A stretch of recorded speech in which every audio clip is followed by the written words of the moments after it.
Podcast Answer Man, episode number 353. Entertaining, educational, and encouraging content that makes a difference. This is GSPN.TV. Join the community. This is Dan Andrews from the Lifestyle Business Podcast. You're listening to the hardest working man on iTunes. It's Cliff Ravenscraft, and he is the Podcast Answer Man.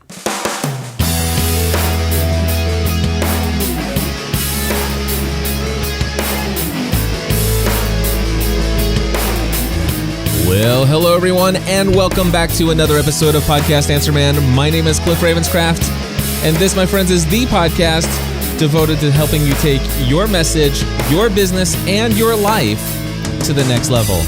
It doesn't matter if you are brand new to this online content creating world, or if you have been doing it for a very long time. That's it.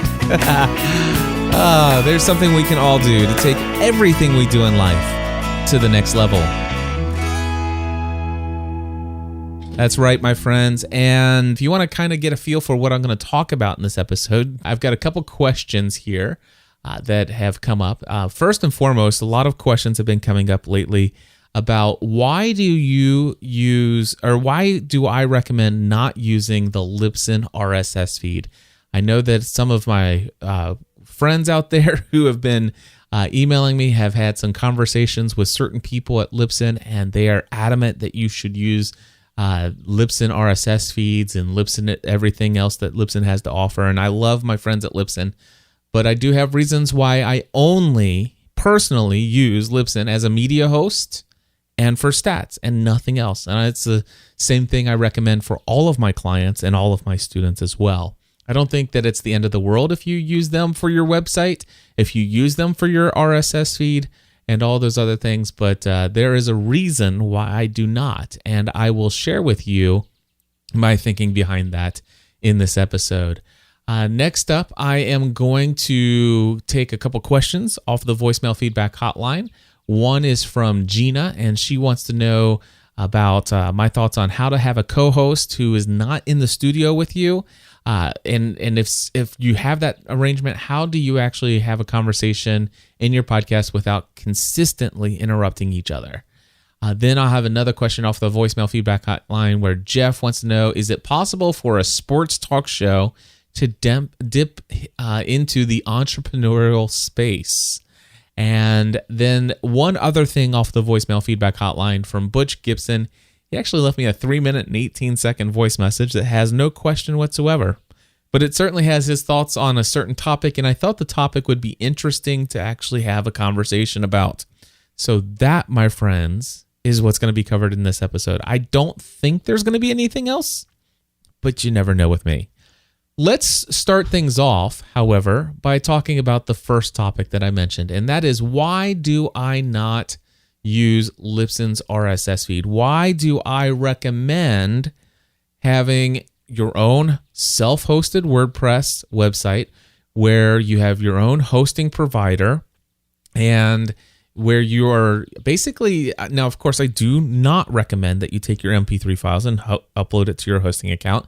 If you ever need any of my thoughts on how I see the difference between hosting your website and hosting your media files, then just go and read podcastanswerman.com/hosting. But so I do recommend taking your MP3 files and throwing them out to a media hosting provider, somebody that's going to give you a flat monthly fee and not charge you for any additional bandwidth should your podcast surprisingly overnight become extremely popular and have thousands of downloads. No, instead you want flat monthly pricing on your downloads, and that's where you want your media hosting. But when it comes to your website, I recommend having everything on your own WordPress. You take the media file, upload it to, let's just say Libsyn, or maybe you upload it to Blueberry if that's who you choose to go with. That's fine, but I only recommend using those places for the media hosting and stats that they offer you. Outside of that, you want to take the MP3 file, or at least a link to it, bring it over to your show notes that you'll type up inside of WordPress as a post, and publish it there, and have a link that is going to help create your RSS feed for you. In the future, I may actually recommend a different way of doing podcasting. But for now, I see no reason to change the way that I've been doing it since 2005.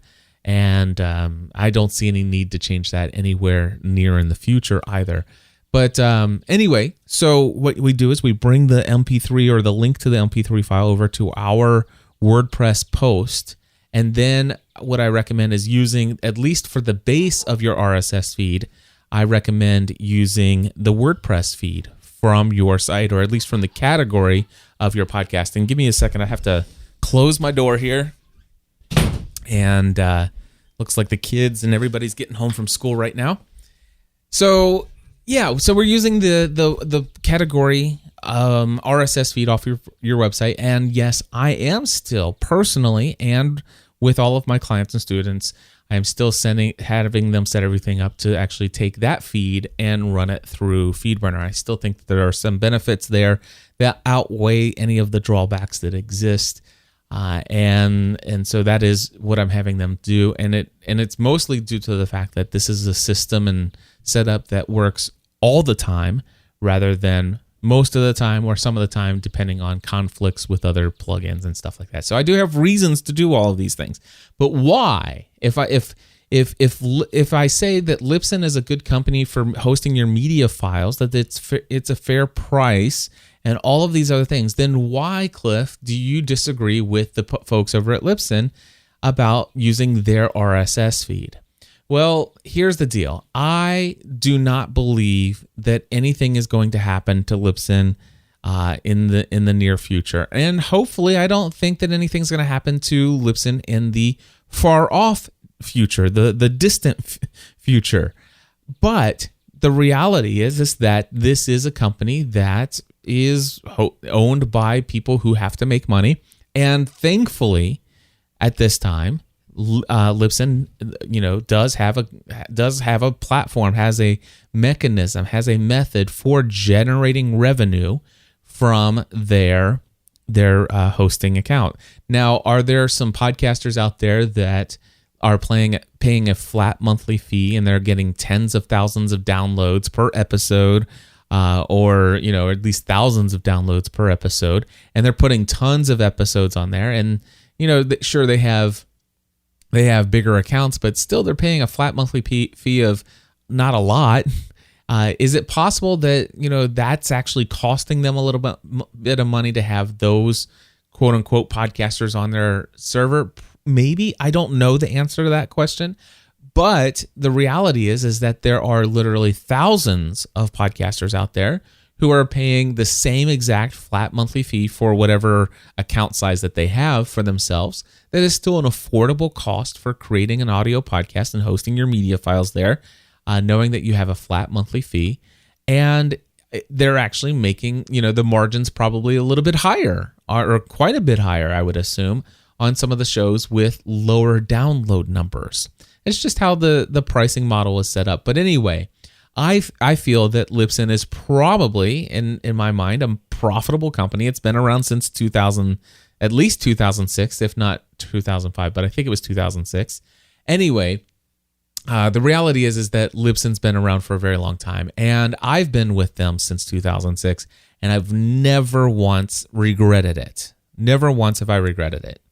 Now, what I do want to do is, and what's prompted me to actually cover this today, because this is a topic that I get an email on a consistent basis from people.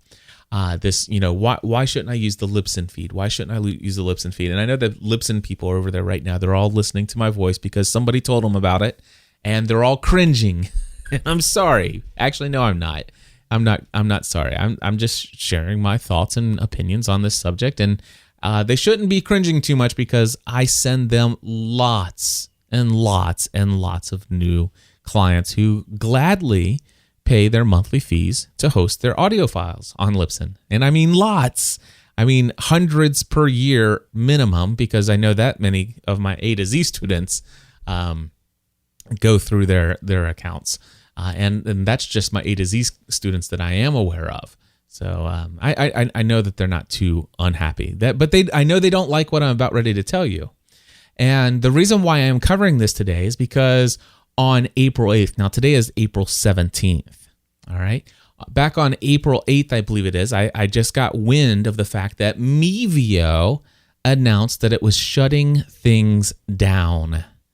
All right, Mevio. Now, Mevio is a company that originally was created, I think, right around 2005, 2006, as a company called Podshow, and it was created by MTV, the former MTV VJ Adam Curry. Now, Adam Curry is oftentimes credited as a co-founder or co-creator of the technology of adding audio files as enclosures to MP3 or to RSS feeds, thus being one of he's affectionately known by many as the Podfather himself. Him and I think it was, I can't think of his name right now, but anyway, the whole deal is that Adam Curry created this company called Podshow, and his idea was that I'm going to raise some funds. We're going to create this company, Podshow Incorporated, and we're going to find some of the best talent out there, and we're going to make lots of money together. It was one of the first network models. Now, let's see here. They did raise a lot of funds. Now, my understanding that from the time the company started until it just recently shut down, that they burned through $39 million,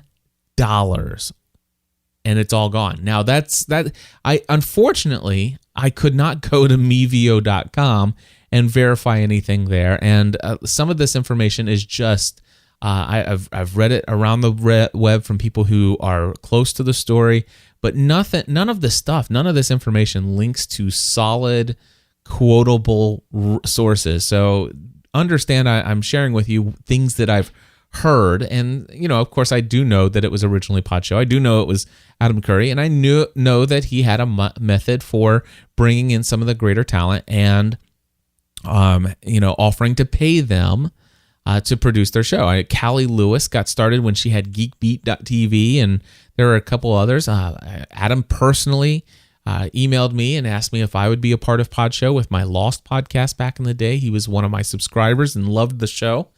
And, I seriously considered it until I saw the contract, and I decided, I want to own this stuff. I don't want somebody else owning this. And, they offered to work with me on the contract, but it was something that I felt absolutely confident that I wanted to stay independent. But the thing is they had VC money, venture capital money, and they were paying Callie Lewis. They were paying some of these other hosts on their network, and they would have paid me as well if I would have signed the contract. And of course, they did get some advertiser, but and by the way, Byron's correcting me, or not correcting me, but adding Dave Weiner was the other co-creator, and I would say that he probably had a lot more to do with it than Adam, but I think it was the two of them together, Dave Weiner and Adam Curry together, were the ones who came up with this idea of the enclosures in the RSS feed. So thank you so much, Byron, in the chat room for helping me out there. I had a momentary lapse on that name.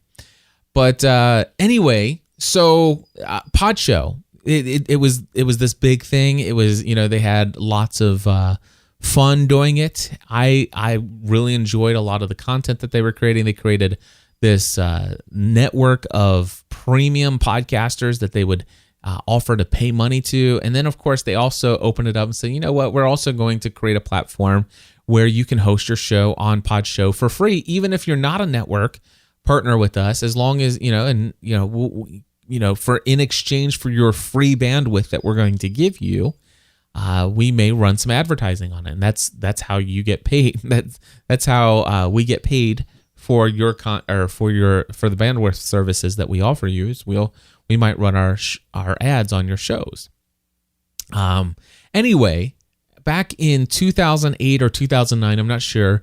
Podshow was actually sold to another company, and actually, I think maybe by that time it might have already been called Mevio. They did a whole rebranding over to this brand name called Mevio. So Podshow became Mevio, and they sold this in 2008 or 2009 to a new owner, and that new owner was really into the video content that they were producing. They really were sold on this idea of this streaming video and the video podcasting, and they weren't so keen on audio. And one of the things they did back in this time frame was they completely shut down their audio services to podcasters. They announced that, hey, sorry guys, we're going video only. And my understanding, now of course I do remember all of the emails that I got when this notice of Mevio was shutting down all of its services to audio podcasters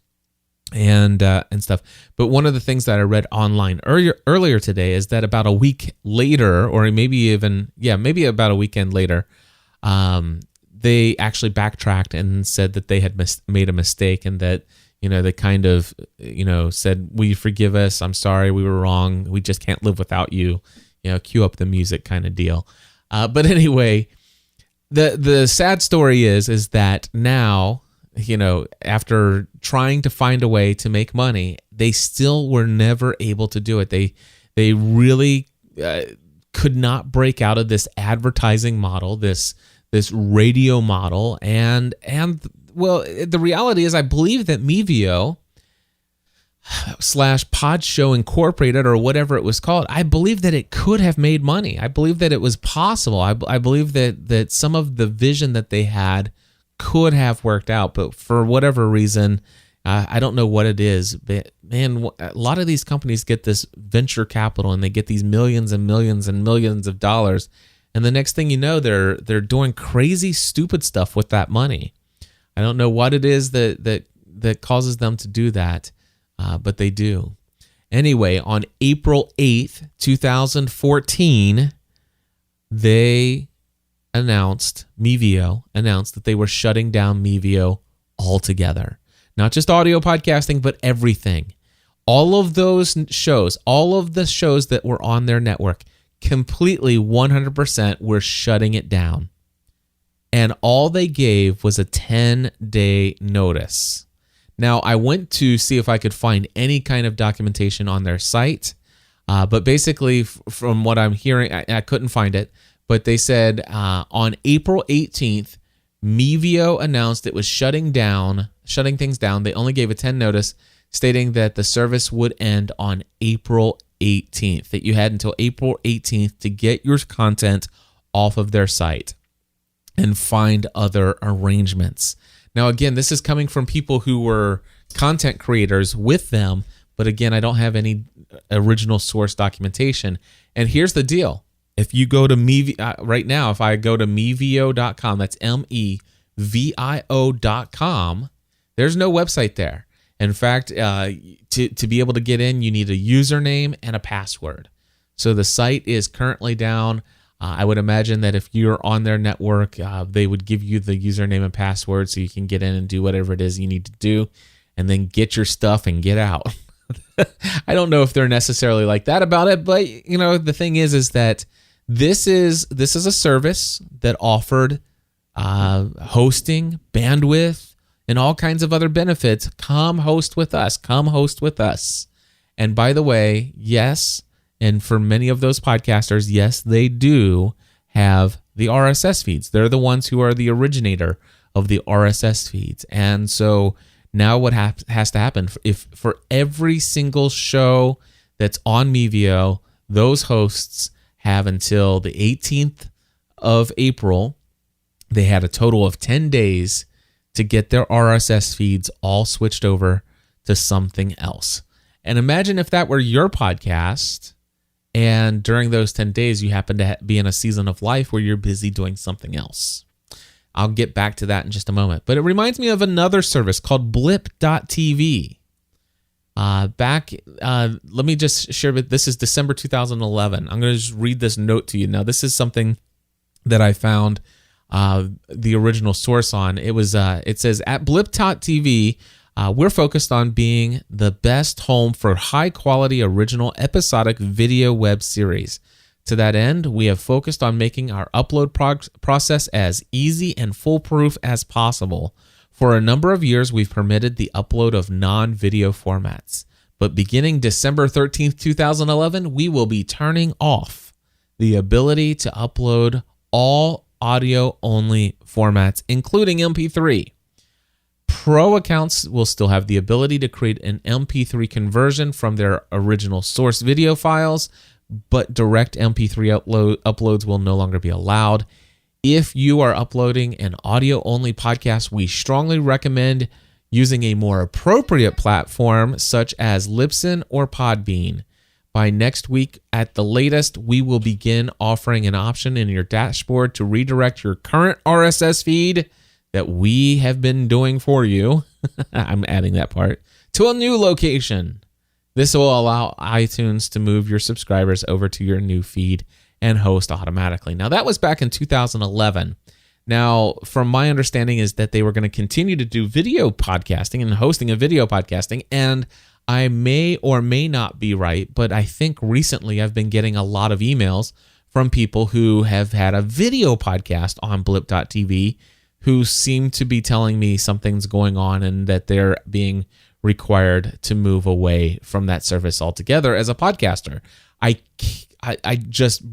get a ton of email, and I just happen to remember or recall 2 emails that mentioned blip.tv and needing to fix their RSS feeds and this and that and what have you. And I referred them off to somebody that could help them with those RSS feed transfers. But I'm not positive, but I think that blip.tv may be getting out of podcasting altogether. I could be wrong, but here's the deal. Even back then, they said bye-bye to the audio podcasters.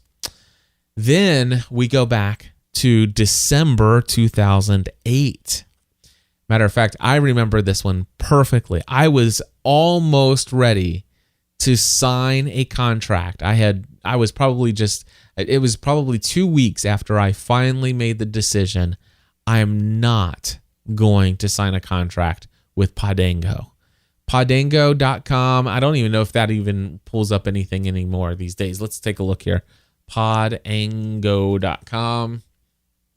And you can buy that domain, it appears. So anyway, this is what it says. And this is actually, I actually pulled this from my own show notes from back in that time frame. Friday, December 26th, the president of Podango, Douglas G. Smith, published an entry on the Podango Company blog.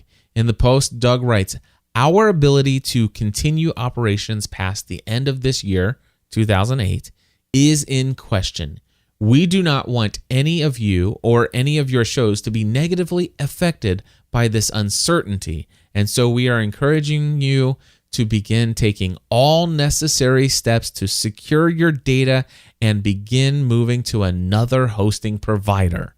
As of today, the last day to move or secure your data is December 31st. My friends, this was actually posted the day after Christmas, December 26th. That means that Podango gave their clients 6 days. 6 days during the Christmas break to move their content. If not, it was gone forever. And let me tell you, come January 1st, that site was down. So my friends, this is why I do not like the idea of just signing up for a hosting company and have them running your website, have them running your RSS feed and everything else. Now, what happens though is, now the thing is what happens, Cliff, to you if Podcast Answer Man, you've got all your shows on Libsyn. Okay, so well, here, let me share with you what I do with my files when I'm creating this podcast. So my podcast is going to be finished here. I'm going to do PAM. This is 353 hyphen, and it'll have some kind of string of, it'll have a name, .mp3. And once that's decided, that's not going to change. I'll tag the file, and then I'll upload it to Libsyn, and then I keep an archive of all my shows in a folder. Just the MP3 versions of them. So whatever Libsyn has, I have in a folder on my computer. Of course, I also have a backup in an external hard drive because I use Time Machine on my Mac. And then I also have a backup on Backblaze, which is an online backup service. So there's, and They're not in Dropbox, but they should be. I should probably arrange that to happen as well. But anyway, so I have lots of backups of my files. So and they're all it's PAM, 352 hyphen whatever the title was .mp3. So my file names are all there in my hard drive, and they're all uploaded to Libsyn. So what happens is I upload my files to Libsyn as my media host, and then I get the link to that and I bring it over to WordPress. Now what happens is in WordPress, when in my RSS feed, when it says, hey, where's the file located at? Well, it's going to be at media.libsyn.com/username/ the name of the file. All right. And so that's everything. It's going to be media.libsyn.com/ whatever / username. It might be traffic/Libsyn, whatever. But anyway, it's going to have the media. It's going to have the Libsyn URL, and the prefix of that whole entire URL for my MP3 file is always the same, and then it's going to end with /PAM episode number -title -.mp3, or just .mp3. So what I can do is if Libsyn said, hey, it's April 17th, 2014, and we're giving you 5 days notice. We're shutting down operations. We can't continue to operate anymore. You have 5 days to get all of your content and make arrangements to go to a new hosting provider. Well, guess what? There are companies out there. For example, I know that Libsyn is offering some help to do this. I know Blueberry is offering help to do this to these podcasters who are being left out by Mevio and some of these other ones. They have the ability for you to give them the RSS feed, and what they will do is automatically download all the episodes out of those services that are shutting down, and they'll automatically take those files and put them into your Libsyn account if you create a Libsyn account with them, or your Blueberry account if you create a Blueberry hosting account with them. And so all of the files would be sucked into their service without you having to do anything, provided all those episodes were in the feed. And everything would be fine. Worst case scenario, you waited more than the 5 days and you came back from, whatever vacation you were on and learned that the site shut down and can't do anything. Well, then I could go, sign up with Libsyn, or I could sign up with if Libsyn did this to me, I could sign up with Blueberry and say, here's all my files. I could upload them all. I would start with the most recent ones first and work my way backwards. And then, so I'm changing my media host. It's as simple as that. And then the only thing I would need to do from that point forward is I would need to go into WordPress, into my MySQL database. Now, this is a little geeky, but if you had to do it, it's not extremely difficult. But I could do, inside of my database, I can do a find and replace. And I could say everywhere you have, let's say http://traffic.libsyn.com/username/this file. I want you to take all of this information all the way up to the file name. I want you to take all of that and replace that with http://blueberry.media. I don't know what Blueberry's things are, but basically all I'm going to do is change the opening media location. So I'm going to tell it to start pulling that file name from Blueberry or whatever new hosting service I might go with if Libsyn were to go away. And literally within a couple hours, everything is perfectly fine. Nothing changes for me, even if Libsyn completely shuts down. Now, if I was using Libsyn for my website for my podcast, as well as using Libsyn for my RSS feed for my podcast, yes, it would. I could move all of those things over. Hopefully, Libsyn would make it easy for me to get in there and do a change. But is 7 days enough? Is 10 days enough for those RSS feeds to all take through? What about people who aren't checking your feed all the time? There's a lot of things to be left open there, and these companies that shut down, they're not giving podcasters a lot of time when I see it happening. It's not like this happens all the time, but man, another one bites the dust. And Mevio's the latest. And so, my friends, that is why I do not recommend using Libsyn. I don't recommend using any of those services as your website. I don't recommend using any of those services for your RSS feed. And some people say, gosh, Cliff, you feel so strongly about that, but yet you still recommend people use FeedBurner. And there are reasons for that, which I've talked about in the past. And yeah. And by the way, I still have in my mind, I believe there's a better way. It's a little bit more of a geeky way, and it's a little bit more of a technical way, but I do have a better way, and it's the original way, and that's hand-coded RSS feeds and ways of creating those feeds and fun stuff like that. But until there's a need for it, I'm going to continue to do what's worked and has never failed me yet. And in spite of some of the shortcomings, I do things the way that I do, and not everybody agrees with it, but I'm okay with that. Oh, wow. So that was much longer. That was 31 minutes. All right. Now at least I have a resource where I can turn people to when they ask me that question. All right, let's go to Gina. Gina, you have a question. Let's go ahead and take it away. Hi, Cliff. My name is Gina Vajan. I was thinking about starting an interview podcast, but I wanted to kind of have a co-host because I'm not sure about my abilities of carrying on a flowing conversation for the length of a podcast. So I was wondering if you had any experience dealing with a co-host and not interrupting each other, especially when you're not in a studio together. Say we're using two different locations and we're talking to a third person, our guest, in another location. How would we keep from interrupting each other? We can't see each other's faces. That was kind of my question. I've been curious about that. So if you have an answer, that'd be great. And I appreciate your help. You do some wonderful work. Thank you. All right, Gina, thank you for the question. And I love the topic. I've had many co-hosts over the years, and I literally have, I would say, I think it's safe to say I have thousands of episodes that I've personally done with co-hosts. My wife and I are co-hosts on several shows. Eric Fisher and I have done a show together, and I've done a show with several my other friends, and we're talking like hundreds of episodes that I've done with those friends. So I'm very familiar with having a co-host. You're certainly right. It is easier for you to not interrupt one another without knowing that you're doing so when you're face-to-face. But it's possible to do it via Skype as well. One thing to be doing to make sure of is that your setup is allowing what's called full duplex.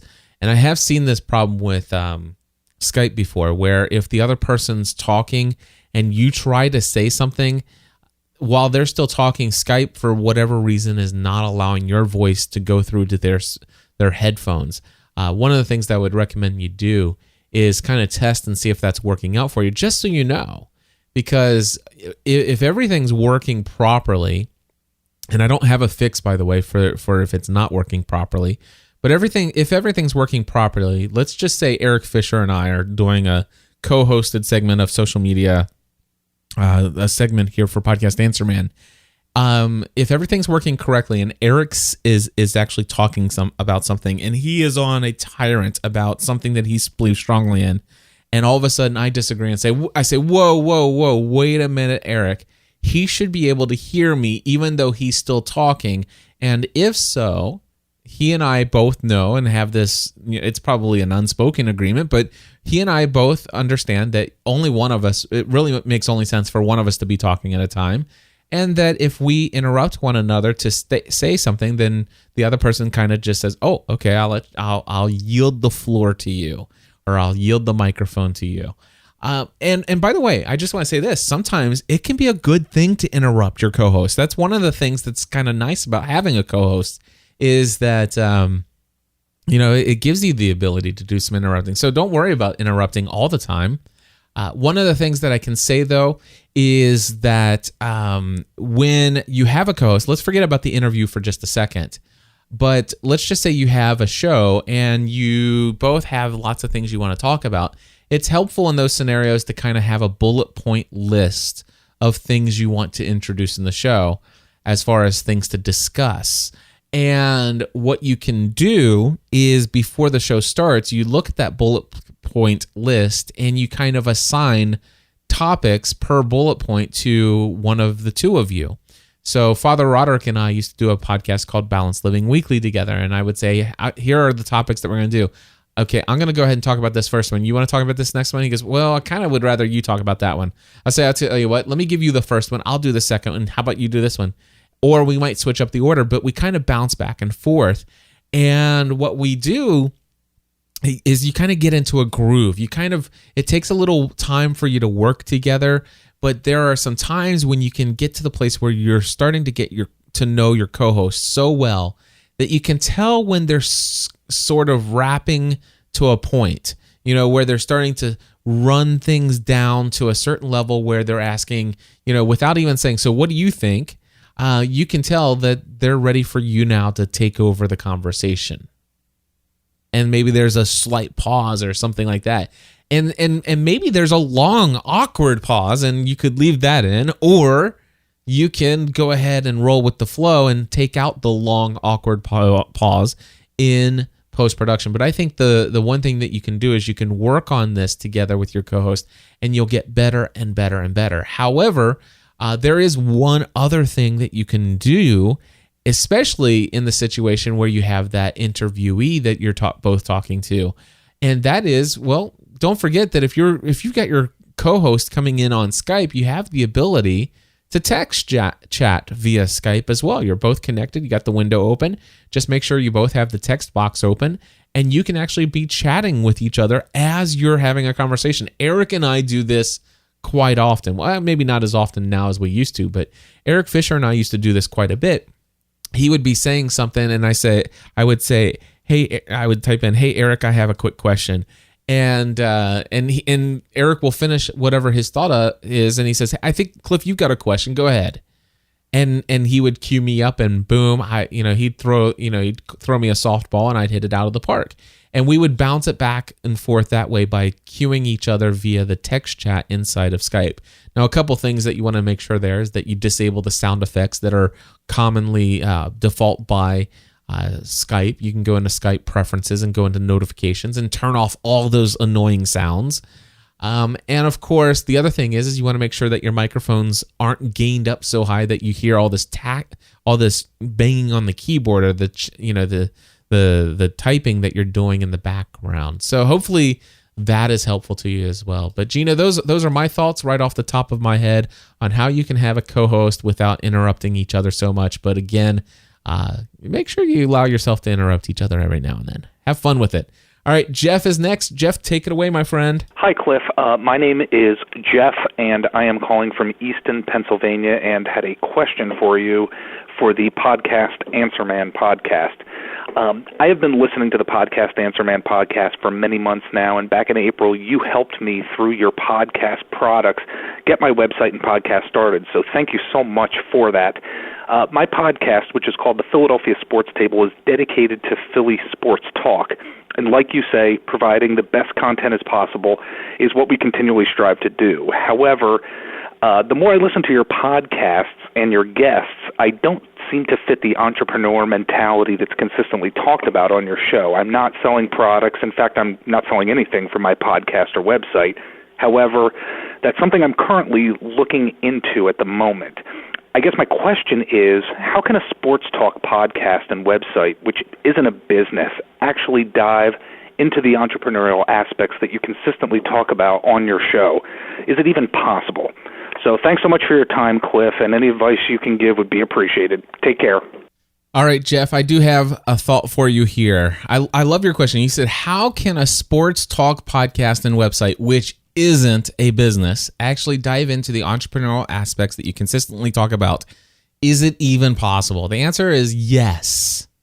And the first thing for you to do is to actually have a little bit of a shift in your mindset. You need to shift from saying, this isn't a business, and you need to do away with that vocabulary from this point forward, and you just simply need to replace it with, this is a business. That's it. Really, it is that easy.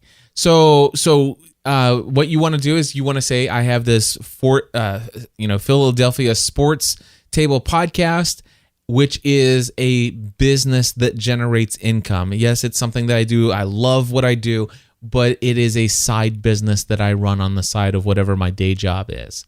You need to start communicating it in your mind that way, and you probably want to start communicating it that way to your friends and possible associates, or even to your audience in whenever it is appropriate to do so. But certainly the most important place to make this mental shift is in your mind.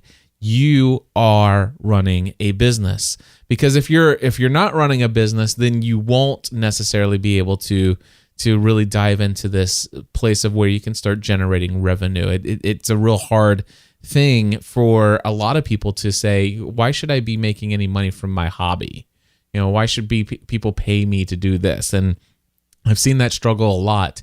In fact, I struggled with that myself early on. And so it does require a mental mindset shift from this is not a business to this is a business. All right. So make that first. Now, and by the way, that's pretty easy to do. It just, you have to make the decision. Is this a business? If so, and what is a business? A business is an organization or an entity that is designed to generate profit. All right? It's designed to generate profit. That is what a business is. So now, once you've decided, yes, I have a business. What is my business? My business is currently, it is a business based upon Philadelphia sports for Philadelphia sports fans. It is a business that currently the assets of the business are a website. The assets are a podcast, and whatever else that you've got going on. But this is a business.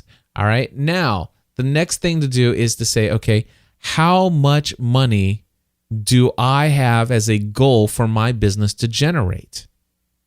It's an important question to ask. How much money? Now, you could say, I want my business to generate, $20 a month or $20 a week, and start there. I guarantee you can generate $20 a week from your podcast. Hands down, that's a piece of cake. But the question is how much do you really want to generate? And it's okay to have large numbers. It's okay to say, I want to generate $5,000 a month from this. I want to generate $10,000 a month from this. I want to generate $30,000 a month from this. Now, the thing is I'm going to encourage you to go to podcastanswerman.com/occupation as soon as you're finished listening to this episode. Again, go to podcastanswerman.com/occupation. And I will just tell you there's an entire podcast devoted to, or at least 27 minutes of a podcast, devoted to why I think that you should not think of your podcast as a business, but I think you should think about yourself as having a business that has a podcast. All right? Those are two very different things. Your podcast is not your business. You have a business that has an asset known as a podcast. Okay. Maybe it's not an asset. Maybe you have a business that has a liability that's a podcast. That's a whole nother story. But anyway, the reality is that you have a business and that your business currently has a website and it has a podcast. How's that?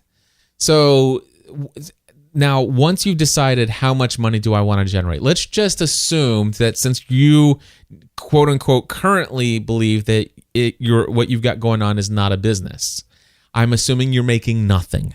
All right. So I think I'm okay with that assumption, and we'll move forward. Now, let's just assume that in your wildest dreams right now, you'd like to make $5,000 per month. Now, is that going to happen within the next 6 months? If you're currently under the mindset that you have no business, and all of a sudden tomorrow you decide you do have a business, it's probably not going to happen in 6 months. Could it? Possibly. Anything could happen. But you probably want to set a realistic goal. Let's say Philadelphia Sports Podcast. The goal is to make $5,000 a month from these efforts on the side of what you've got going on there to really create a business. Let's just say that I want to be within 18 months, I want to have an average of $5,000 a month or more coming in from my business. All right. Again, from my business, not just for the podcast, but from my business. Now, once you have the mindset that you have a business and you have a goal for how much money your business desires to make, then what you need to do is decide, okay, what are the possibilities for income streams? And get this, your income stream possibilities through having an online business such as this is not really too much different than anybody else you've ever heard on this show. See, the thing is you've automatically excluded yourself from the entrepreneurial focused minded content and callers and guests on my show, when in reality, there's no reason for you to do that unless you had absolutely zero desire to generate income. But now that you have a desire, you might go back and listen to a lot of content that we've talked about in the past and see that a lot of this does apply to you. So, for example, one of the things that you may want to start doing right away is generating a mailing list of people who are fans of your content that you're currently creating online. Why do you want that? Because your emailing list is going to be one of the most effective marketing tools that you have to sell products or services, either yours or someone else's. Now, once you have all of this mindset, everything that we've talked about first, the next thing I want you to do is think about your target audience and ask yourself, who are these people? What is the average person that's listening to my show? And by the way, do I fit into the target demographic of this show? And if so, what kind of things do I like that these people also like? And you can get all stereotypical. In fact, I think it's okay. I think it's okay for you to get stereotypical about what these sports guys like. I don't know if it's big. I'm really get myself in trouble because I know nothing about sports and I could care less about sports. But do these guys all like chewing tobacco? I don't know. Do they? Is there special itch that you can get for your butt that they scratch or pat each other on? I have no idea. Okay, that's going too far. But anyway, no, seriously though, what do these guys like? Is there a specific kind of other brand of entertainment? Did I actually write down some of this? I'm just wondering if I came up with any ideas. Here's the thing. Okay, so it's Phillies sports. So I imagine these guys go to stadiums, right? Well, you could, by the way, you could get advertising and sponsorship opportunities. So you could actually go and listen to sports radio and listen to the companies that are advertising for the play-by-play analysis of that show. I'll tell you right now, they're paying good money to be advertisers on that radio station that's doing this, the play-by-play stuff. Well, see if you can reach out to those folks and give them an opportunity to advertise on your Phillies Table podcast. You might be surprised. You probably could generate $5,000 a month within the next 18 months just from advertising alone. I don't know. That's something you'd have to find out, test the waters. A lot of this, by the way, and of course, this is where it becomes very important for you to study business and entrepreneurship and sales and marketing. All of these things, for you to be able to dip your toes into this stuff, you really need to start thinking of yourself as a business owner, as an entrepreneur. And as you're doing that, one of the things you'll need to learn about is self-confidence and the value of the audience that you have. Matter of fact, one book I'll tell you right now that you should read is Crush It. It is an old book, but it's called Crush It by Gary Vaynerchuk. You can read it in an afternoon. If I can read it in an afternoon, I know you can. So that will give you a lot of ideas, and especially will help you understand the great value you have in the listeners that you have. But here's the thing. So you could do advertisers who are already advertising on the radio. Those are potential advertisers for your show. The kinds of advertisers, listen to that. Is it auto parts store? Well, maybe you advertise auto parts. Are these guys into those kind of things? Is it I don't know. You have to think about the products and services that you like that are also indicative of the average person who listens to your show. And those are the advertisers and sponsorship opportunities that might exist for your show. There are also affiliate relationship. Maybe you can't get somebody. Maybe you're having a very difficult time with your self-confidence and in the value that you bring to sponsors. Or maybe your audience is so small that you're not confident that you can really deliver on the value of whatever it is they're paying you. Well, then you can have an affiliate relationship where basically you're getting paid per transaction, and you're giving people links to go buy products and services from other people. And if they use your promo code or if they use your link that you give them in the podcast, then you will get a commission. I do that with Bluehost, and I get a very generous commission every single time somebody uses my Bluehost affiliate link over there at podcastanswerman.com/hosting. Things like that. So you could do that. There's lots of sports related things. I'm sure that there are some t-shirt companies out there that sell Phillies t-shirts and all kinds of gear like that. So I would imagine there would be some affiliate opportunities in that space. And here's the big one. How about having your own product or your own services? For example, maybe you invest in getting season tickets and season tickets to the best seats in the house at this place, and you try to find some legal way. And of course, you might, I'm just guessing at this stuff, but you might want to seek some advice from some legality of this. But you might be able to offer some sort of incentives for people to be a part of a membership, and sometimes members sometimes have the opportunity to potentially receive free tickets to the best seats in the house or whatever. You might one day have your own suite in the stadium or whatever. Just all kinds of crazy little things, and you could maybe charge people to be a part of your meetups in a stadium. I don't know. Anyway, you get the idea of things that you can do there. There's all kinds of ideas. You have to research all of them, the feasibility of all of them. But if all of a sudden you think, all of that just seems like too much work, well, then guess what? You're right. You may not be cut out to be an entrepreneur or a business person because it is work. But it is part of the fun of it. And the cool thing is that for some folks, they think that $5,000, there's no way I'm ever going to make $5,000. And I can tell you right now, there used to be a day when I struggled to make $5,000 when I was doing it full time. And there are times when I remember when I set a goal for making $10,000 a month, and when I started hitting that on a consistent basis, then I set a goal for $15,000, and then when I set a goal for $20,000, and now my goal is $40,000. I haven't yet hit. I've only passed the $40,000 profit or business income month, I think 4 times, which, by the way, is pretty cool that I've made more than $40,000 in a single month 4 different times so far in the last 2 years, or actually in the last year. But my goal is to start getting to the place where that's average for me.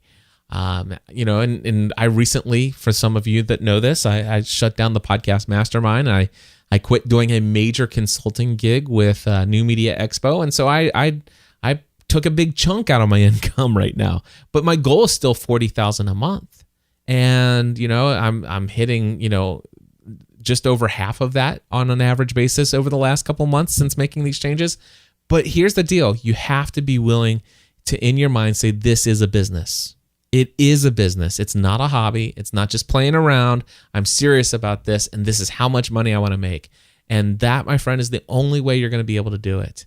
And by the way, one of the things I can tell you right now, I've been to a couple sporting events, and sitting in those, I sit in those chairs and or those seats and stuff like that, and it just gets a little sore sometimes. And I see some of those, those fancy cushions, that some people bring to their, their own cushions that they sit on.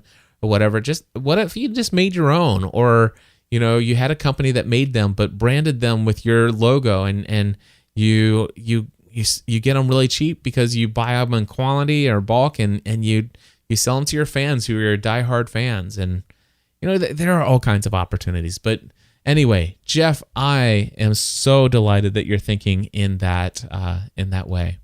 You know what? I do have time for one more. This is a 3-minute and 18-second audio file, but I'm going to let Butch share his 3 minutes and 18 seconds on my show, and I'm going to then wrap it up with my thoughts after we all hear what Butch has to say. Butch, Butch, take it away. Hey, Cliff Ravenscraft. I call you every now and then. My name is Butch Gibson. I'm getting to be like a professional podcast procrastinator.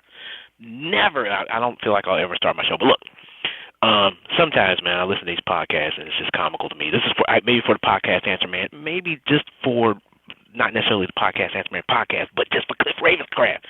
Sometimes, man, it's funny to me that I listen to podcasts and I listen to like a wide variety of them at times, but sometimes it seems like they speak to me. There was an episode that you did a while ago and you said like how many calls you get about people that complain, I lost so much respect for so-and-so because blah, blah, blah. Cliff, I love how you... And you know what? The funny thing about it is I was really wanting to call you because I had one of those things that happened to me like that. And, I'm kind of out here in the, fringe, 275, I'm around the loop or whatever, just kind of dipping in every now and then on different shows or whatever. But I promise, Cliff Ravenscraft, you are a good dude. I send you all kinds of goofy stuff, and you just take a moment to reply to me. And the similarity in what you said in that comment that you made, it spoke to me because that has happened to me. And it's not so much that other people don't respond. I get that. Let me just pick like Pat Flynn. Pat Flynn is like, he's out there, he's responded, but I know I sent him an email or something. If he doesn't respond, it's like, so what? He's busy. He's doing stuff. He might not have even read. Who knows what he's doing anyway. But he's still a good dude. And I'm not going to necessarily name anybody in particular, but I tell you, there's been times which I don't understand where I've gone out of my way, I felt, to kind of, correspond with somebody. And not only, it's not so much when folks don't respond, but it seems like when they go out of their way to be rude or out of their way to be self-centered. And I was just kind of blown away, like, all right, sure, I invite Cliff to an art show, whatever, but, hey, you said, hey, I'm busy, blah, blah, blah, blah, blah.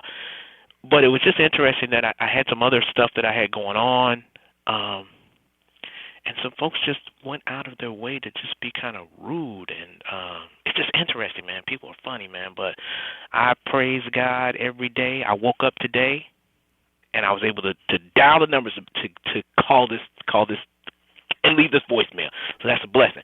And if you got your ears on and you were able to hear this message, you can listen this far, that's another blessing. Every time, man, it's just so many just that compound themselves. It's just they add up exponentially throughout the day.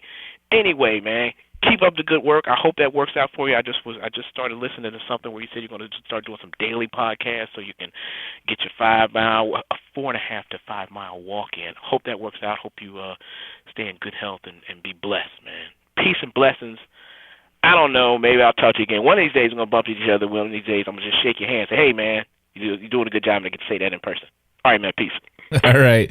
Butch, I look forward to that day, my friend. I really do. You know what? I'm going to start this, and you know what? Hold on. I'm just going to stop the music because I know I'm going to go over 3.5 minutes probably, but that's okay. Here's the deal. Butch, thank you. It's great to hear your voice again, and I have appreciated all of the emails that I've gotten from you, all the invitations to do things. Even recently, you sent me an invitation for some kind of big health fair or something that's going on there in Cincinnati, and I once again I turned you down. Yeah. So this topic, what Butch is referring to, and I've talked about this in the past.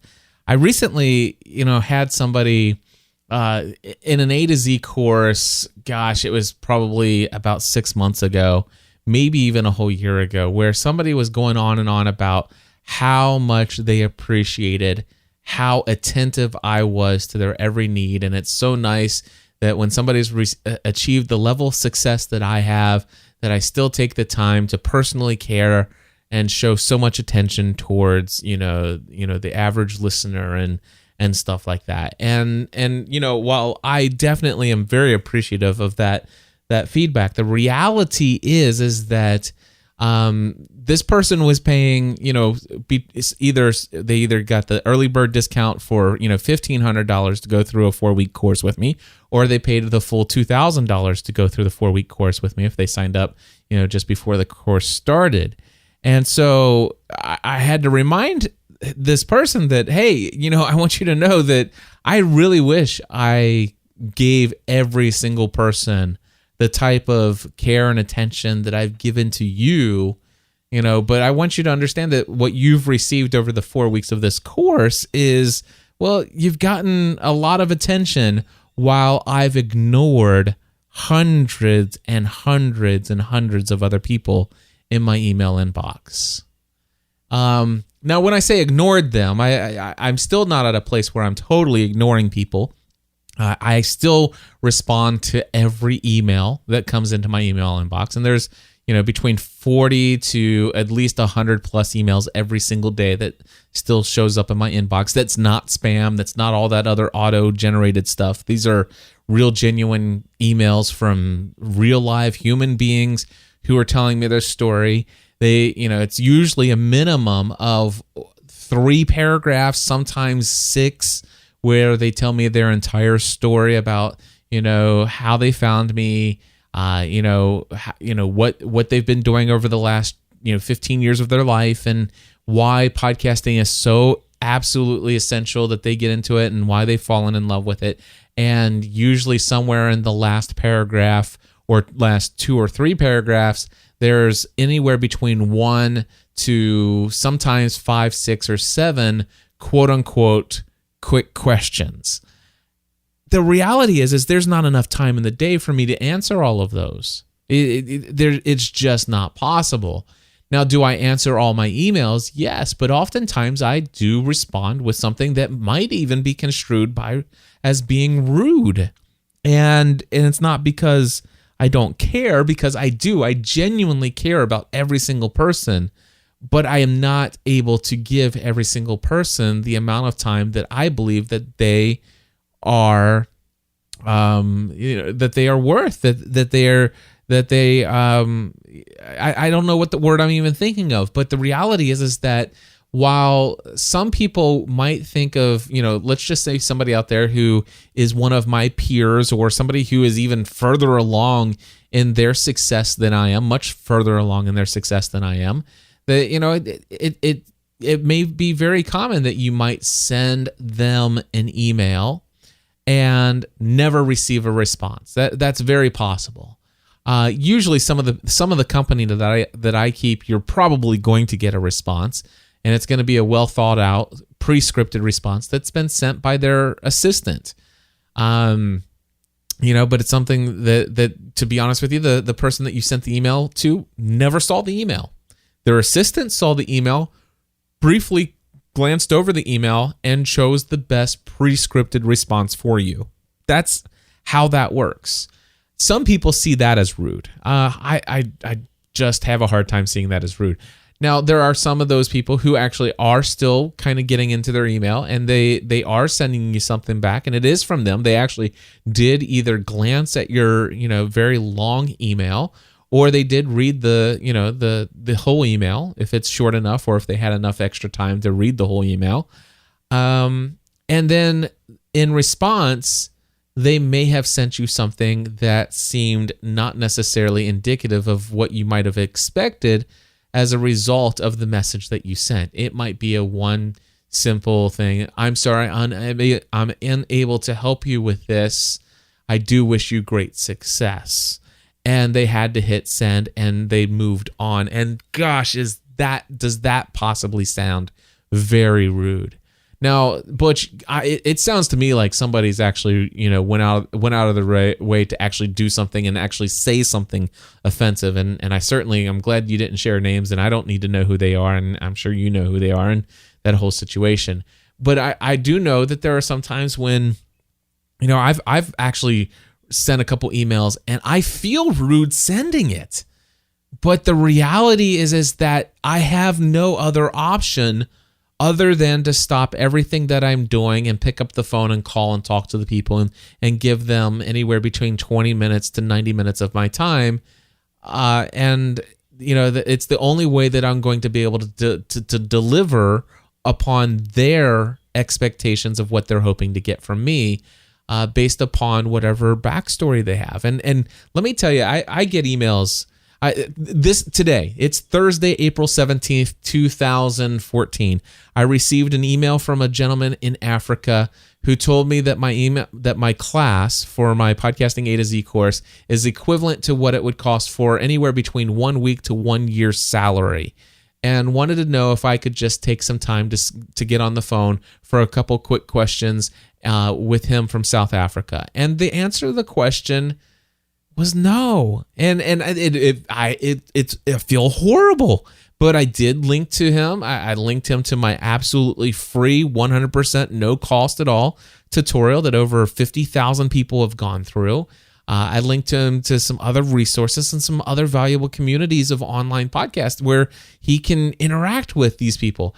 I've received, countless number of stories of people who have said, Cliff, because of this, I'm not able to this. I haven't, and they're stories that break my heart. But the reality is I don't have enough physical capacity to respond to every person's need that reaches out to me. I certainly don't have, the emotional capacity to reach out to return to everybody that deserves it in one way, shape, or another. Or some people would even say, Cliff, that the thing is they don't deserve that. It's not that you owe that. And so I get that. I'm trying not to feel guilty about the fact that I'm unable to help everyone. But the reality is I'm not. And, I don't have the physical capacity to say yes to everyone or to most people. I don't have the emotional capacity, and contrary to some people's beliefs, I don't even have the financial capacity. The number of people who would desire that I give them half off on equipment and stuff like that. It's just like, it's so many requests. It's unbelievable the number of requests that I get on a daily basis, and it's not easy saying no. And Butch, there are some people that come up, and over time, you just get to know who they are, and you do take a little bit of it. I do take an extra time. When I see Butch come in via email, it's different than somebody else that I've never heard of before, because Butch has been around the community for quite some time. He's been an encourager, and I talked, I think, a long time ago. I did a podcast episode on how do you get on the radar of certain people, and it's about giving, and it's not very easy to get on somebody's radar when the very first interaction, or even first several interactions, are about asking. So here's the deal, Butch. Thank you. I appreciate the very kind and generous words. You say that I'm one of those really good, genuine guys. But I will tell you, there are some people out there who, there are some people that I'm friends with that I would say are in their heart. Their heart is, 10 times more gold in their heart than is even in my own heart. And I've heard folks out there say some very negative things about some of the reactions that they've received or maybe haven't received. And then they in turn praise me for how much I do actually engage with them. And the reality is that I feel bad for those guys because, I might get 40 to 100 plus emails a day. And I happen to know that some of them get 500 to 1,000 emails a day. And I'll just tell you right now, I don't know. I believe one day I will get to the place where my main email that comes into my business, my brand, I will get to a place probably one day where I will have a minimum of 1,000 to 5,000 emails a day, every single day. And I'll tell you right now, I will never be successful doing the things God has called me to do if I answer or if I even read every one of those emails. I will not be. I won't be able to do what I've been called to do. And so I will tell you that right now, most of the people that I do life with intentionally, the people that are my peers, the people that are in mastermind groups with me, these people are somewhere right around where I am in their journey or further beyond.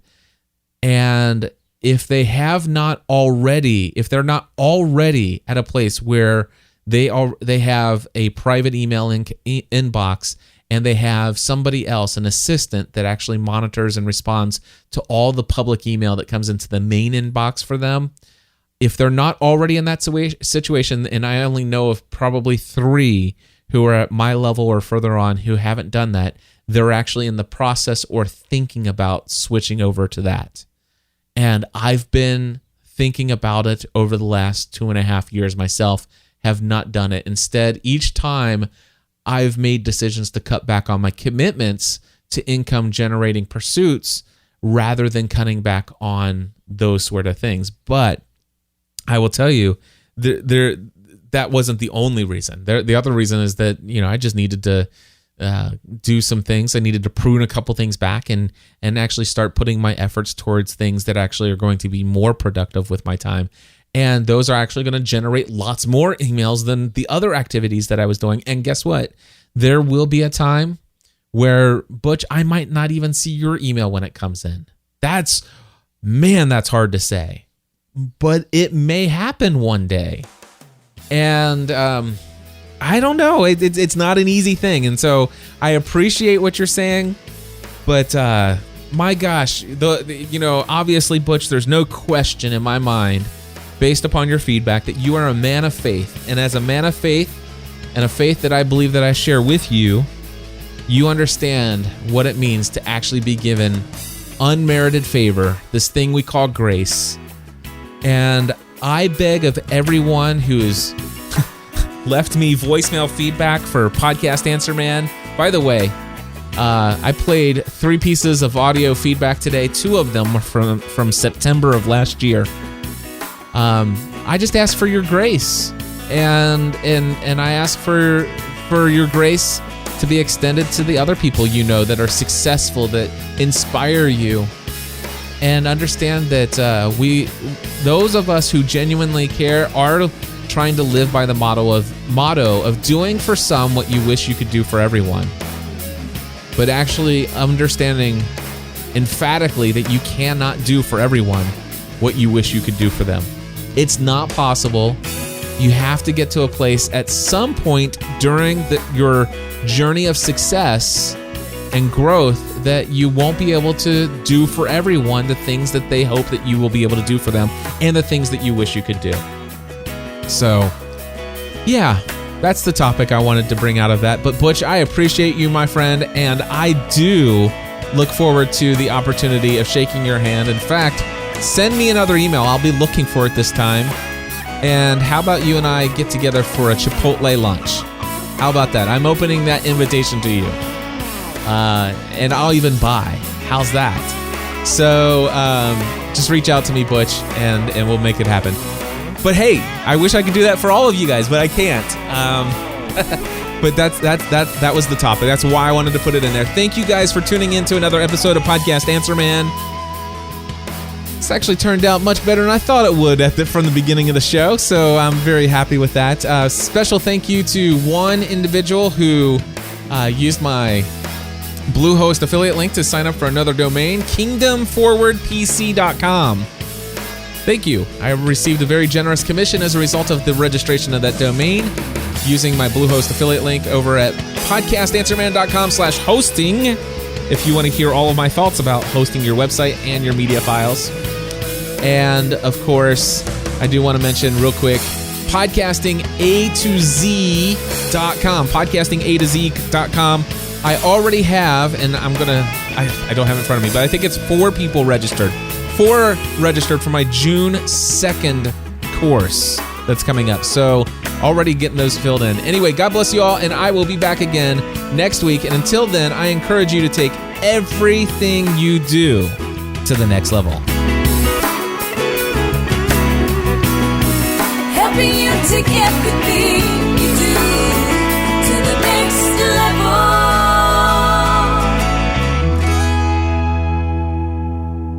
Podcast Answer Man.